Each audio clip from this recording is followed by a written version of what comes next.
those things compose the mind. For the mind is a huge network of relationships and interconnections at a high level of sensitivity. Mind and matter are, of course, polar. They go together. They're two ways of thinking about the same thing, or shall we say two dimensions of the same thing, just like length and breadth. Or just, shall we say, like shape and color. You see, nobody ever saw a shape that wasn't colored. Nobody ever saw a color that wasn't shaped. And yet we can see there's a very clear difference between color and shape. But they always go together. They're always bound together. Well, that's the same sort of relationship between mind and matter. Now, the difficulty that people have in trying to reduce one to the other and saying, well, the world is only material, or saying, on the other hand, that it's only mental, is the same difference you would have in trying to reduce all shapes to colors, or colors to shapes. So perfectly, and yet stay so marvelously different. That's why the Buddhists say, difference is identity. Identity is difference. It sounds goofy, but it makes a great deal of sense, because what it's saying is a relational thing. That you don't know what identity is unless you know what difference is, and you don't know what difference is unless you know what identity is. That relationship between so-called opposites is called in the Chinese technical Taoist vocabulary mutual arising. So they say to be and not to be arise mutually. High and low are mutually posited. Long and short are mutually delineated, and so on.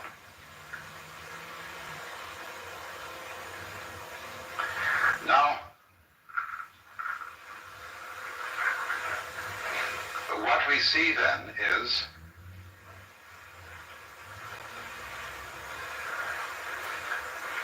the totality of the cosmos focused at each point, you see, gives rise to the illusion of the independence of the point from the whole. Just as the human being, by virtue of having an enclosed epidermis, and to be able to walk instead of having to be rooted to the ground, presents the illusion of being separate. And so that's why I asked Vada to do these demonstrations last night, because he showed visually the interdependence of the figure and the background, and how the two play together, how you can switch from paying attention to one to paying attention to the other, and in each case it's significant. That is an art that we have lost in our day-to-day perception of life, and it leads, practically speaking, to the serious problem of ecological blindness. That is to say, to the ignorance which most human beings seem to suffer from, especially in our culture, that they are inseparably related to their physical environment. It looks as if we aren't. It looks as if we can go out with bulldozers and insecticides and every kind of a gadget and make over our physical environment as it suits our whims. But then we discover to our consternation that we've upset all sorts of balances. That the house we made such a nice flat lot for on the hillside suddenly slides down the hill when there's a rainstorm because we took away all the shrubbery that was binding the hill together. And you know, this happens in Hollywood every day. And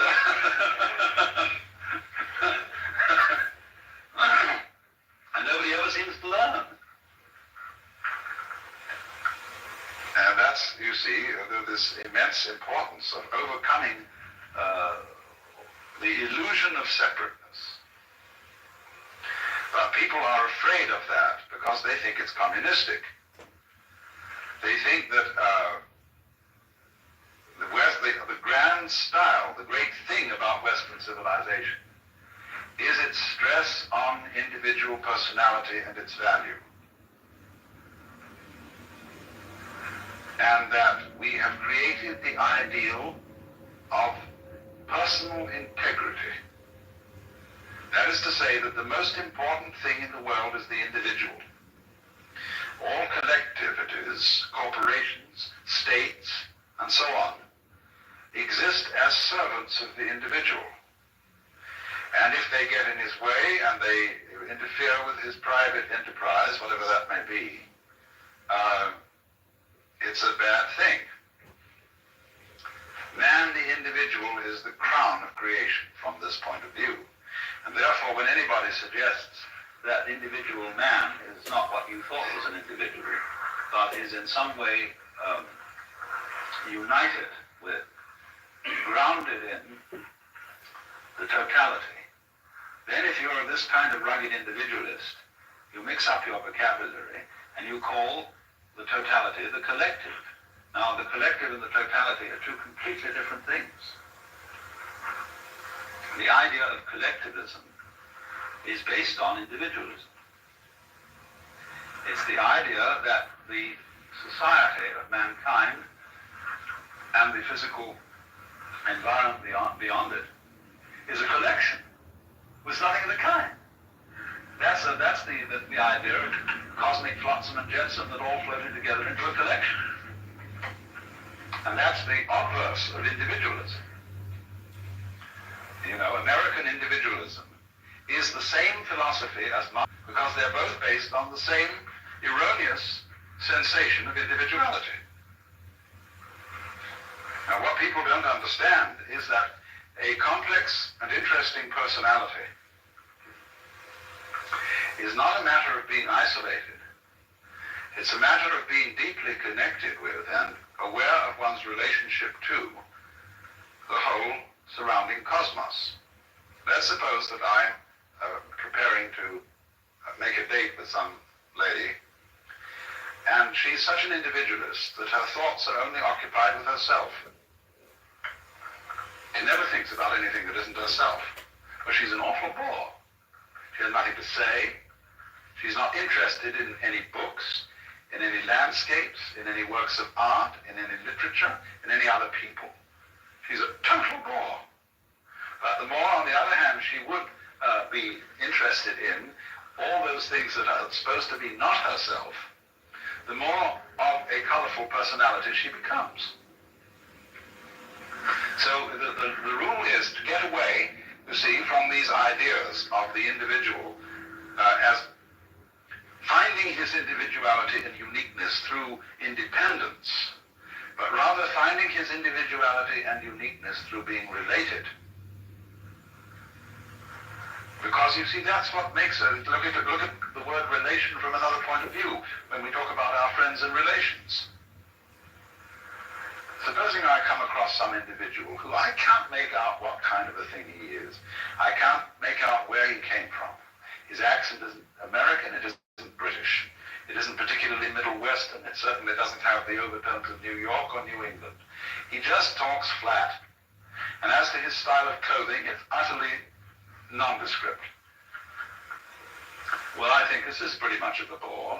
What I like to see in an individuality, in a physical individual, is ways that I can relate him to his ancestry. That he has this little subtle accent, or this mannerism, or this eccentricity, or whatever it is, that connects him with a great background, you see? But it's his connection with his background that makes him so significant. If I can't see that connection, he becomes uninteresting. So, there is no thought in this approach to devalue the individual. What really does devalue the individual is any kind of religious or political philosophy that overstresses his isolation. And this is something that Californians in particular need to take note of. And because many people feel, you see, that the development of technology and of centralized government is a direct threat to the value of personality. Well, in some ways it is. But that is only because technology is being developed by personalities who don't understand what personality is. They're working on the old individualist -- collectivist point of view. They're the same. So then, you see, this is the illusion created that the individual is operating all by himself, that actions and thoughts and deeds proceed solely from inside his skin, so that we can say, there's where it started. You see? Well, that's the game of praising and blaming. The game of who started it, who can we give candy to, who can we bang on the head. In other words, somebody has to be hit. As in The Farmer in the Dell. You know, and finally you get the end, the cheese stands alone, the cheese stands alone. Hi, oh, the dairy, the cheese stands alone. Well, why? Who started it? The group.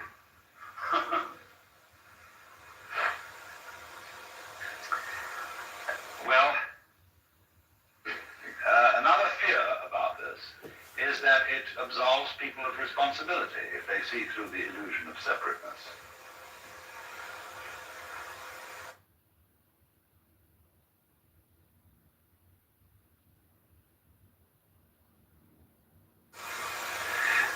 No philosophy of history has really succeeded in making anybody more or less responsible.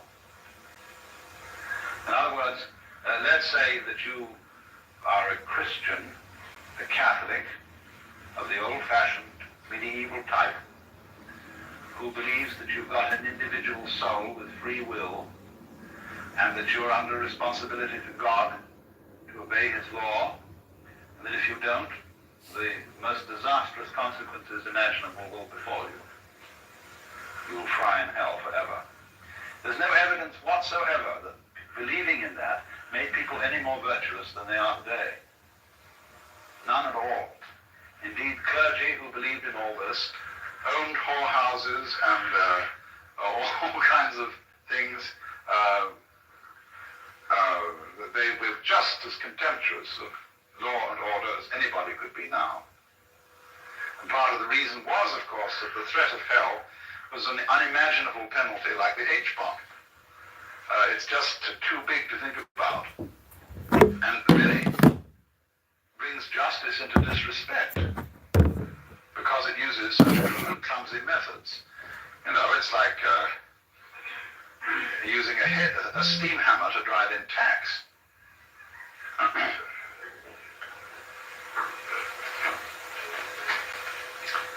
Responsibility is a thing like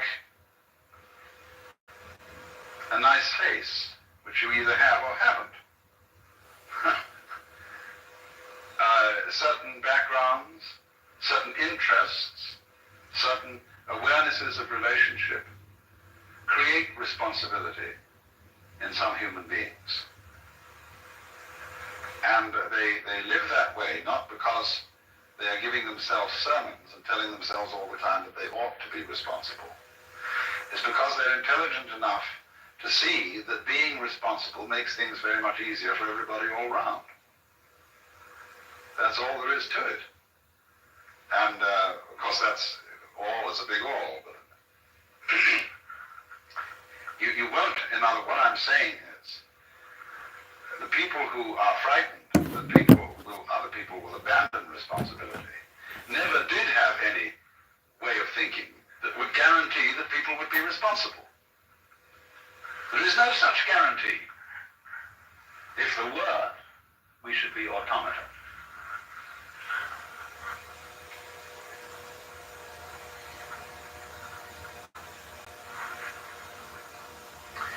Now, I want to switch to another aspect of illusion. The quickness of the hand deceives the eye. And that is, of course, the great illusion of what we call matter. Density, impenetrability, opacity. I find it hard to talk about the illusion of matter because I'm a materialist. That is to say, I like material. And though I may seem to you to be quite self-contradictory. For example, a wine should have body. Burger King, Wendy's, Pure alcohol doesn't. No. I can say that. And it's terribly important in the human character for there to be a blend of materialism and mysticism. Between sensuality and spirituality. You see, people who are purely sensuous and materialistic get very boring. You can fill your lives with all good things. With Alfa Romeos and hi-fis and wonderful cameras and girls with beautiful bodies and Chris Crafts and dry martinis and Chanel No. 5, you know. And after a while, if that's all you've got, it gets sickening and the bottoms begin to feel like plastic and the martinis taste like medicine. And somehow, you get a distaste for life, and even for mountains and trees and waters. And then on the other hand, the purely spiritual approach to things is too rarefied, too earnest, too abstract, too purely Euclidean. And the people who are intensely spiritual and don't have any sensuality are always desperately serious, colorless, lacking in humor, and never are able to meet one as man to man with a kind of a friendly leer in the eye.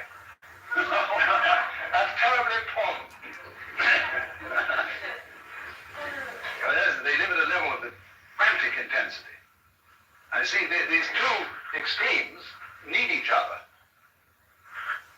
Say, spirituality needs a beer and a loud burp. And sensuality needs a rough blanket and a hard bed and a cold night with the stars, you know, to wonder about. The sensualist as such, the materialist as such, has no wonder, and the mystic, the pure mystic, has no body. He's pure alcohol. Spirit.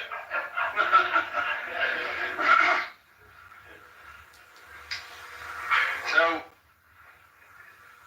if then one should say that material is an illusion, this seems to be selling out for the spirit people and for the mystics. And so Christian scientists are, generally speaking, as personalities, totally lacking in materialism. And they're prissy and lacking in color, and their churches are very, very disagreeable. They're all reading desks, and they're too bookish, and they have no ritual, no ceremonies, no verve, you see? It's all ceremony. And likewise, when people get the wrong idea about Hinduism or Buddhism, they go into this same ultra-mysticism. They start disbelieving in all material pleasures as crutches. And it's very bad to have crutches, you see. You shouldn't take aspirin when you've got a headache. You shouldn't wear glasses. You shouldn't show dependence on anything. You mustn't like your food too much, because that's becoming gluttonous. So you eat very plain food, which is not spiced, and you eat it out of a sense of duty. That is to keep the body functioning. You drink only water because other drinks might cause certain dependencies and give you too much pleasure. And because the idea is, you see, you've got to control your mind and keep it absolutely calm and still so that you are not dependent on matter. And that's altogether the wrong approach because, it is a game you can play. It is one of these possible things. I mean, you can play the Jehovah's Witness game. You can play the three-seated the Spirit Baptist game. All these are various things which you could play just as you can take up a hobby for bridge or fishing or something like that. But what happens is, you see, that the notion that the material world is an illusion is turned into a judgment of value. If it's an illusion, therefore it's bad. I ought not to be under this illusion. Well, the reality of the matter is that if you see that the material world is an illusion, you can enjoy it a great deal better than if you think it isn't. A true materialist, therefore, is one who knows that material is an illusion. Then he's not afraid of it.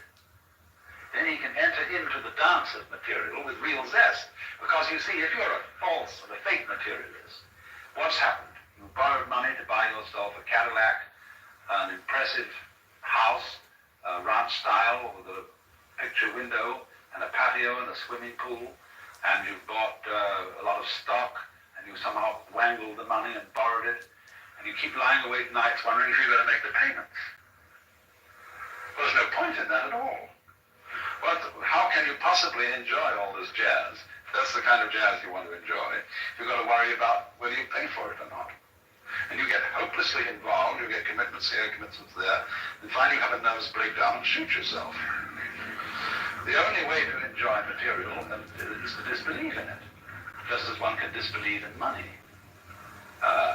Then you can have zest for it, you see. Otherwise, it's much better to be poor. I mean, if you have no taste for this kind of life and no real interest in it, but feel that somehow you ought to have it for status reasons, it's much better to stay poor. Not have any of that stuff at all. So, then this is the important thing I'm trying to say. Material is an illusion, but a great illusion. And the point is to swing it and not to run away from it on the one hand or to get stuck on it in the other. Then you can play with it. It's like a wheel going round. If the wheel is too loose on the axle, it wobbles all over the place. If it's too tight, it won't revolve. But you kind of sit loose, you see, to this thing. Not too loose, though. Now, in what way, then, is the material world an illusion? Well, we know a lot about this now from our physics. And we know that what we call solidity is force. Contained force.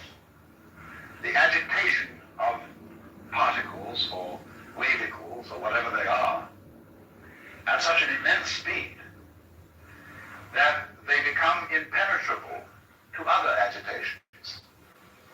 So that when I put my foot on the floor, the reason it doesn't go through the floor is that the floor is coming into existence and going out of existence so rapidly that there is no interval through which my foot can penetrate. Like an airplane propeller, you can't put your head through it without getting it chopped off. Only that if it were going faster still, it wouldn't even cut your head off. It would just be like banging your head against a brick wall. And it has to be going fast too within an extraordinarily small and restricted space. The airplane propeller is whizzing around through a considerable space in relation to the size of the head. But if it were going much faster, but through much smaller spaces, you see, then it would be like banging your head against a brick wall. So what we've got in our so-called physical objective world is the behavior of energy where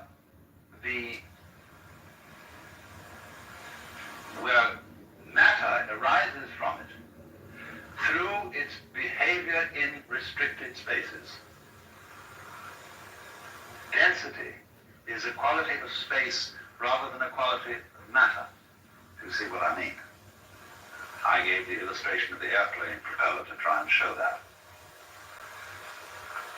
So that all this is an electronic, diaphanous world. Very similar to other creations of electronic patterns, the dance of forms on the TV screen, the rainbow, the aurora borealis. It's all fundamentally like that. Only we are of the same kind of jazz, you see. Our bodies are this dance too. And therefore, the physical world feels real to us. In other words, it feels solid because we're something of the same kind. If we were on a different wavelength, we'd walk right through it. In the same way as radio waves come right through the house. They are of such a nature that they can penetrate the spaces, the interstices, or in some way jazz signals through. And but we are on the same wavelength, you see, as the wall, and so don't go through it. But nevertheless, the whole cosmos is therefore a function of energy, or you could say of light, something like light, and therefore we and it are all diaphanous. Now, it's easier to see that if you live in a medium where things aren't so dense. And there's only one other creature as intelligent as man, and this lives in a medium that is less dense, and this is the dolphin. The dolphin is a mammal, and many millions of years ago it seems the dolphins were living on the land. But they are very clever, and they decided that the land was no place to live,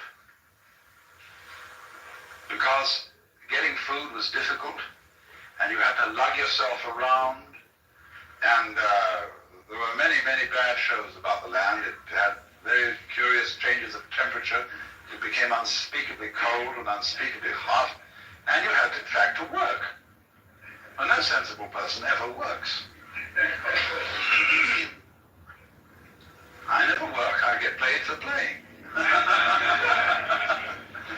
And everybody should do that. That's the mark of an educated man.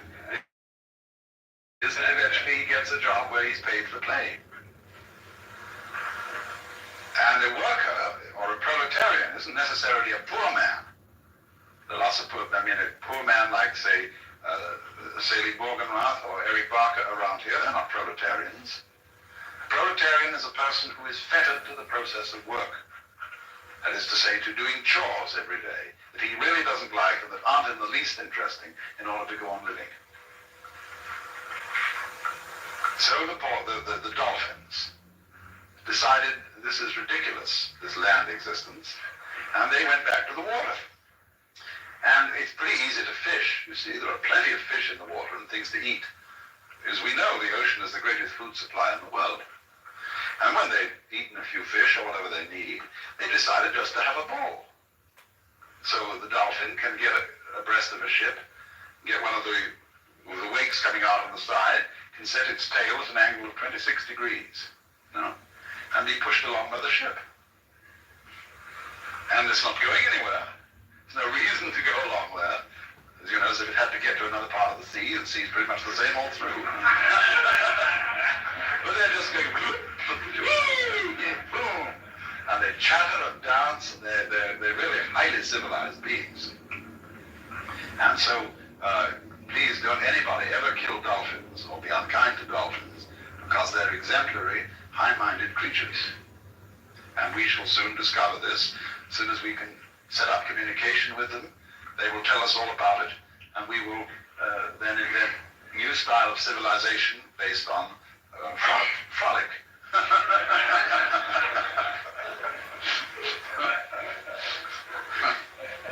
But you see, they dance in the mode of water. Now, human beings, as Toynbee has pointed out, as their civilization progresses, they begin to lose their roots.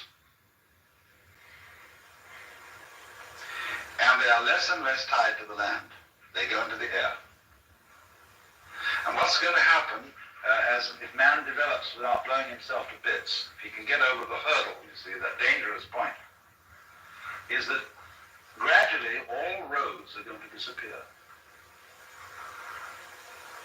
And the earth will have centers of human habitation, you see, but no roads. They'll be as obsolete as railroad tracks, because everybody will fly. And once the medium of air is much more fluid than the medium of water. And as we fly, you see, on the land, your values are all values of permanence, solidity, firmness, architectonic in the sense of our great stone structures, pyramids and things like that. But in the air and on the water, all values are fluid.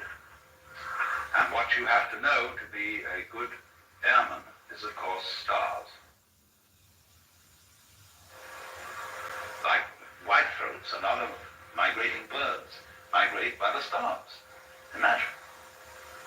But once you start relating yourself to the stars, you realize that you're living in a universe where directions are all relative. And you become a being capable of existing in non-solidity.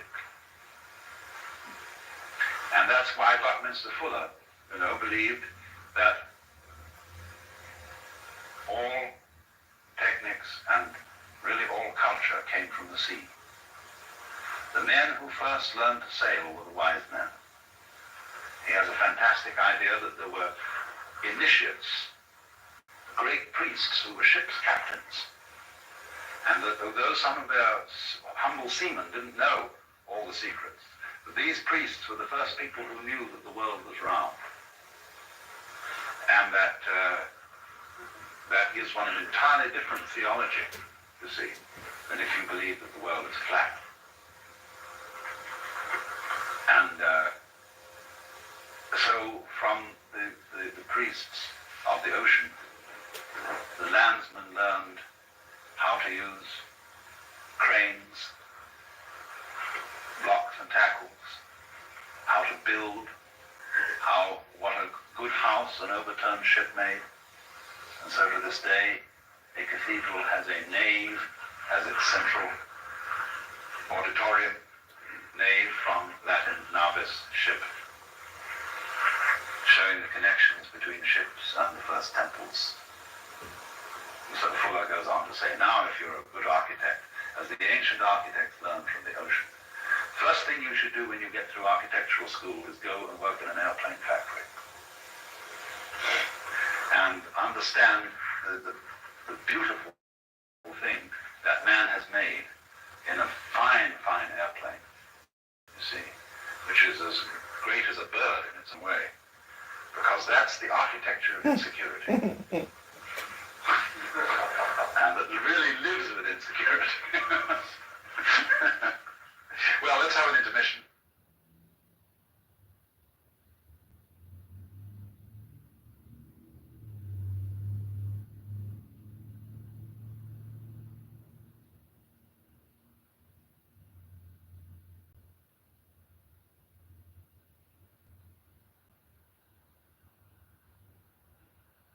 So then I was talking to you this morning about the dynamics of energy, about the way in which we select vibrations, and about the basic principles of meditation as it is understood in yoga and in Buddhism and in Zen,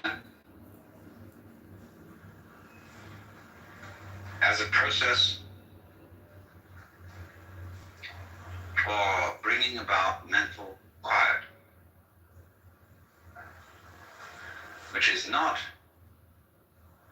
pure passivity, mental limpness, just as physical relaxation is not physical limpness,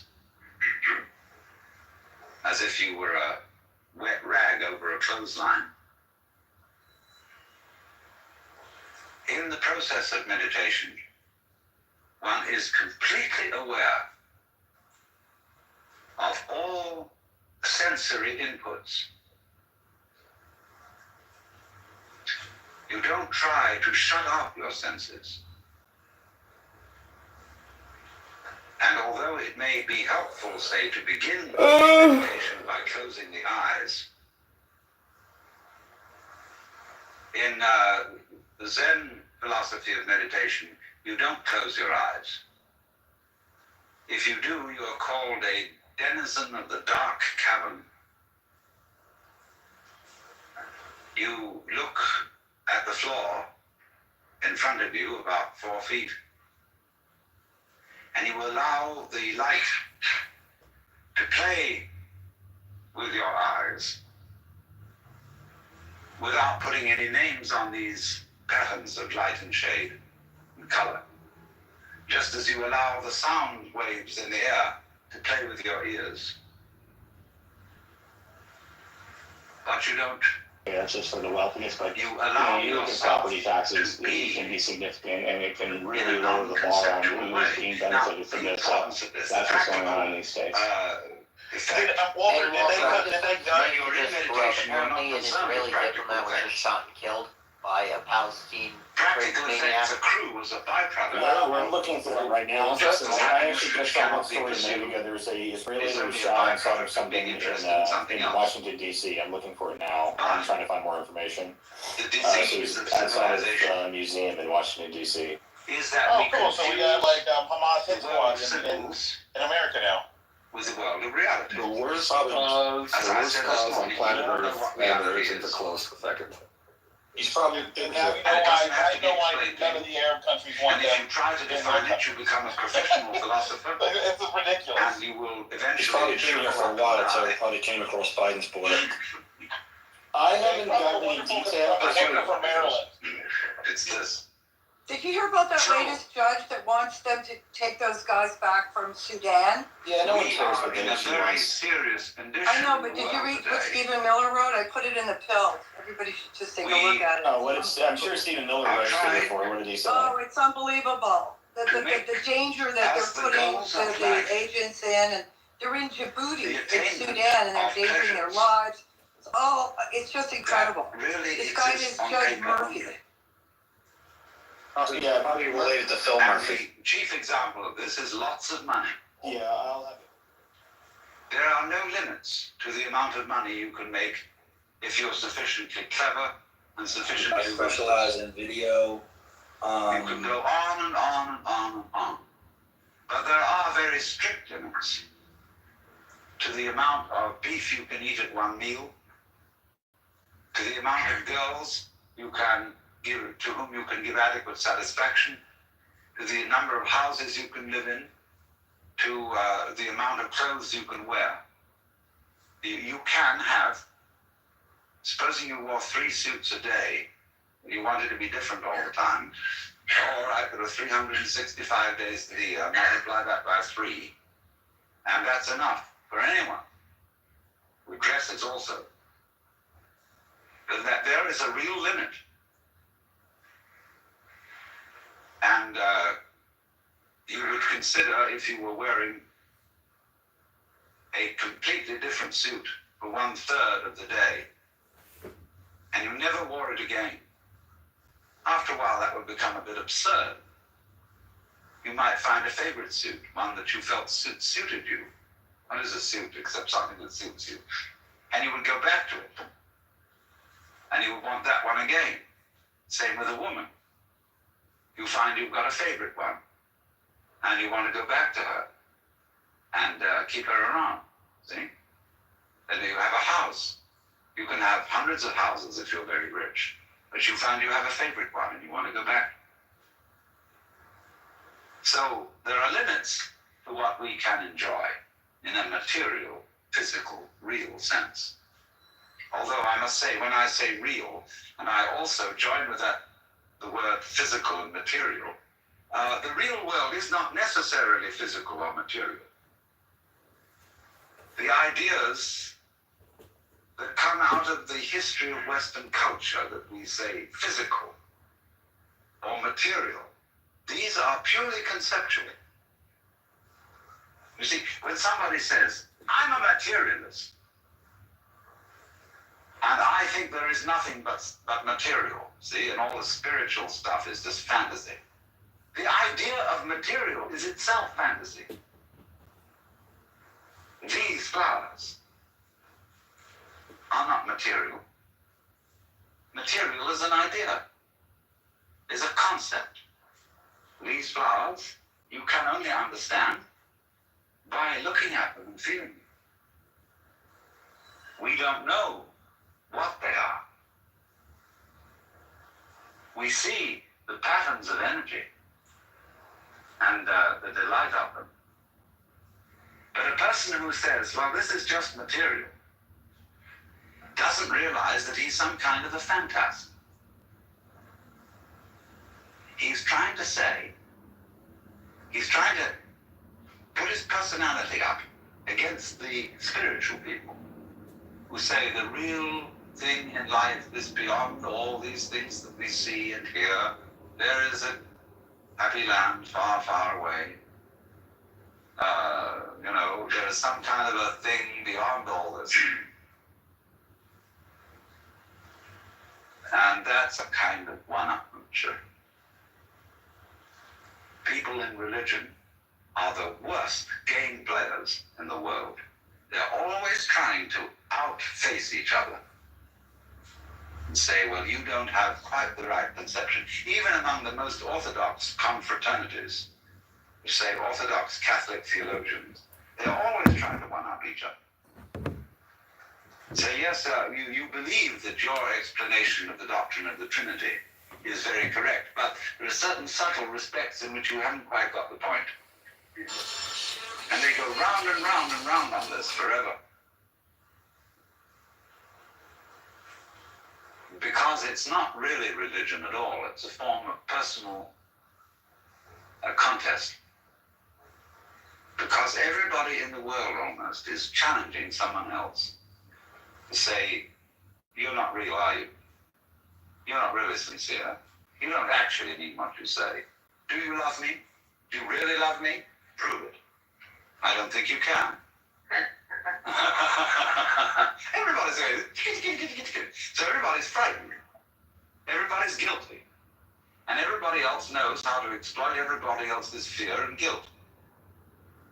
And emotions, say, like guilt, are absolutely useless because they always frustrate their own objective. Guilt is supposed to make you good. But it's like alcoholism. The more terrible an alcoholic feels about his dependence on alcohol, the more he drinks.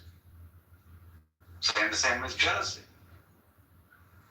If I am jealous of the girl I love, terribly jealous, and won't allow her to have any other men, she hates me all the more for being jealous of her. I can't keep a girl by being jealous of her. And she can't keep me by the inverse process. So all those emotions deny themselves. So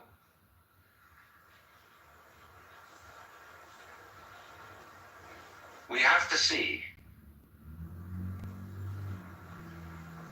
that all these games of spiritual one-upmanship, we have to see through them.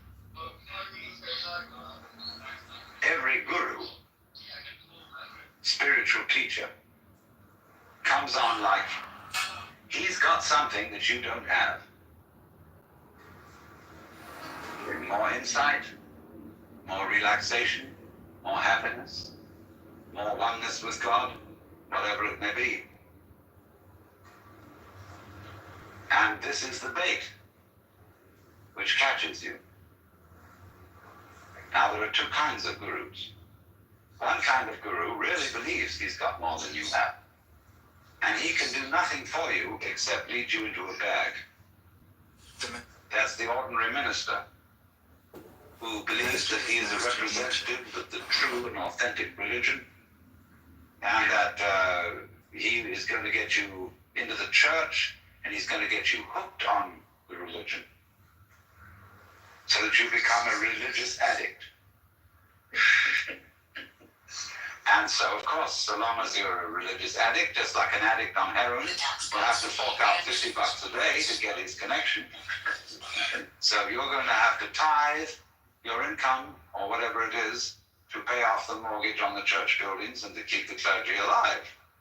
And that's why they want to get you hooked on it.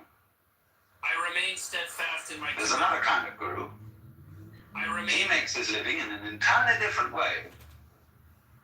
He wants to get rid of you. He's got some way of liberating you so that you can function on your own without having any guru at all, and without belonging to any religion. Because he treats his doctrine, his practice, as medicine.